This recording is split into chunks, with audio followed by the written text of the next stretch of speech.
So I go to the office really pissed. I walk in, and I'm like, what the fuck is happening here? I don't understand this. And we had a stake through the heart, we had a head chopped off, we had it all. And they looked at me and said, Jamie, there's a clause in the contract with Mustafa Akkad that says you can't kill him.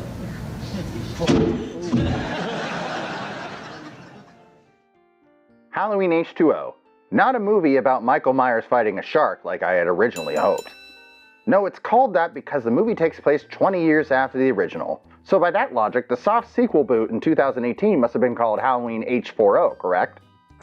No, it's called Halloween because we only had 2 other movies with that name already, and that won't be confusing at all. I spoke to a producer from the 2018 film about how there might be confusion having 3 separate films called Halloween, and he wrote me back. I have it here on my phone so I don't get it wrong.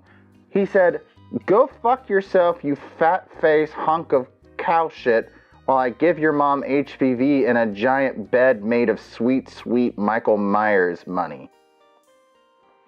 Not the answer I was looking for, and quite frankly a hint hostile, but an answer nonetheless. And speaking of the 2018 film, at least in that universe, Michael had been captured, explaining his whereabouts for the last few decades.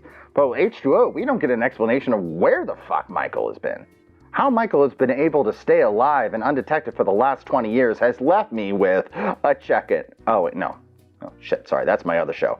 So many questions. Now before we officially get started, the movie had the greatest tagline ever, right? Blood is thicker than water? I mean, it writes itself. Oh, go fuck yourself, movie. And why was this movie released in August? Nothing says the dog days of summer like a movie called Halloween. Summertime, summertime, summertime, summertime, summertime, summertime, summertime, summertime, summertime, summertime. In this movie, our hero, Laurie Strode, is going by the name Carrie Tate, having faked her death and changed her name and moved halfway across the country to sunny LA.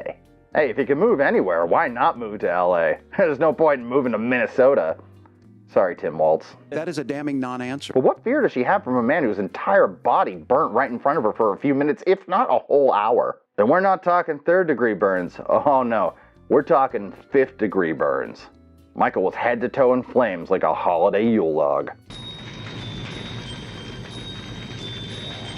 Blisters are his best case scenario, but in all honesty, Michael Myers probably had his skin burn off, got into his organs and his bones. It's in the bone! It's in the bone! It's in the bone! And I'm sure this movie will do a bang-up job of showing his injuries, and no. Hello! Hi. Yeah. Turns out burn effects are pretty expensive, and the law office of Kruger and Katie threatened to sue. He is her brother, which makes the second film canon, so why doesn't he look more like the husband in Hellraiser? Anywho, as I said, my main focus is on the opening of this film. We get caught up with Loomis's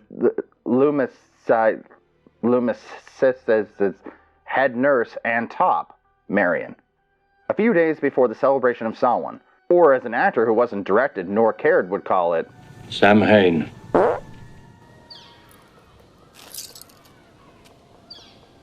a smoker in the 90s film? Are they smoking? Or are they gay? It's gay to smoke.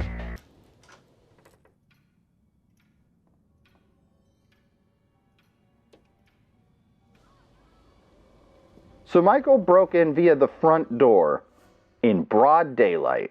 How did he get away with that?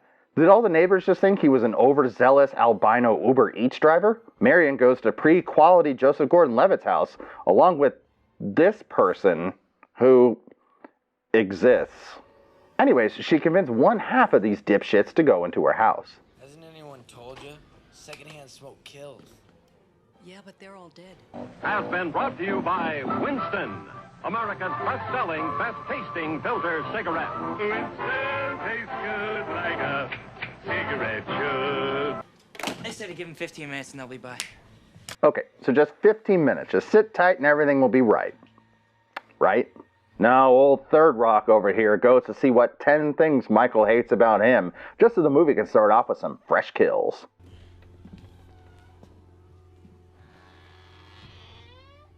He closes the door, Why not leave that bad boy open? Be more likely they'll hear if Michael uses your perineum to sharpen your skates. For getting a little crazy with the stick, alright? Is Michael really supposed to be scared of a voice that sounds like a chipmunk got a hand job? Joseph Gordon-Levitt's character sees Marion's office and chalks it up to industrial espionage.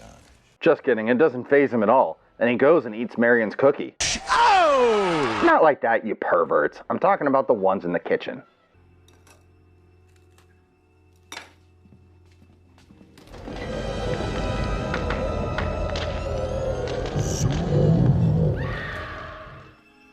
How is the fridge light on? Isn't the fucking power out? Again, I asked the same producer, and he sent me this following response. Die alone, you insufferable cockroach, and choke on a syphilitic dick. Who cares if the fridge has light? The stupid jackals just want the mask and the knife and the stabby stab. Stop bothering me, you insignificant fuck. Okay, again, not very nice, but I guess it is an answer. Jimmy sneaks some beers, the only believable point in this entire movie, and then fucks up the kitchen. Nothing to fear. The coast is clear. You sure? Yep, I checked all the rooms and all the closets. No, you didn't. And besides, look, it's Miller time for you and your boy. Just be honest with her that you didn't check everywhere and tell her to wait for the cops. So much for the cops. Maybe still give them some time anyways, like, I don't know, like cable guy time. Oh, for all of you too young for that, I guess Wi-Fi guy time. So Michael is a master of electricity? What else is this guy an expert on?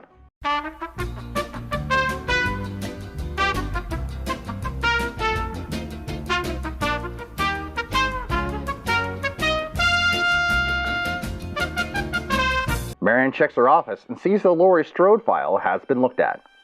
Now, I'm no doctor, but even under lock and key, shouldn't a file by somebody in the witness protection program not be listed by their real name? I guess it makes it easy for a sun-derived William Shatner-masked motherfucker to find what he's looking for. And I would assume that Laurie dropped Loomis, if he even was in the first place, as her doctor when she went into the witness protection program. How does Loomis have all of this more recent, updated information on her? There he is, the man of the hour, the tower of power, too sweet to be sour, prettier than a flower, Mr. Myers himself in the house. But this raises the ultimate question about all this. Where the fuck has he been for 20 years? Getting a sense of the aw fucks, Nurse Ratched bails on her house to go back to the security blanket of her sociopathic neighbor and his wallpaper of a friend. But wouldn't you know it, these impressionable drinkers got a case of the not-alives. Our main boy gets an ice skate to the face. I took my skate off and tried to stab somebody. I'm the only guy who ever did that. And considering his penalty history, very apropos. Oh no, not the other guy. The kind of crime scene you would see if his coach was a combination of Gordon Bombay and Jigsaw. Hello, my name is Elder Price. Michael shows up to kill Marion, even though he got exactly what he wanted and could leave any time. Vintage Michael. Kill everyone, as long as everyone is convenient. I'll give the movie credit where credit deserves. The fact that she's next door at the neighbor's house and not her own, making the police miss Michael Myers entirely, is actually a nice touch. 20 points to Halloween Door. Michael, who is brilliant with timing, except when it comes to waiting for 20 years, drives off right as the police show up. Again, I know the first and 30 following movies gloss over the fact that he can just drive, but it still is just boggling. And while I'm at it, how did he know where Loomis's files were being kept? How did he know her address? How did he know what time to go to her house? Why did he wait 20 years? Is it because the actress was 20 years older? Is that a new mask and outfit? Or did he take good care of it for the last 20 years? How detailed are those files? Does it have the exact address and what she does for a living? What if Laurie had moved or changed jobs? How does he drive over 24 hours to California? Doesn't he have to pay tolls, get gas, stretch, take a dump, eat a churro? Is he never pulled over in a stolen car? Doesn't that mask affect his peripheral vision? If he stops, would he just kill everyone he saw? Much like the Terminator, what would Michael do if he killed Laurie? Would he just shut down and shit? Look, it's hard for me to say this as a fan of the original, but the series really is just about a mask and a really big, sharp kitchen knife. Hey, that's my line. So the producers probably figured, hey, just have Michael stab some kids and no one will ask questions. Well, they didn't count on a complete and total YouTube dipshit wondering how all in the blue hell did Michael stay hidden for all this time, and what the fuck has he been up to? See, makers of H20, this contempt for your audience is why we noble horror fans give shit. It's because of you. Try harder. Happy spooky season, everybody. Oh, and in case you don't want me to go, I actually have over 13 hours of so many questions about the Friday the 13th series. Here we go.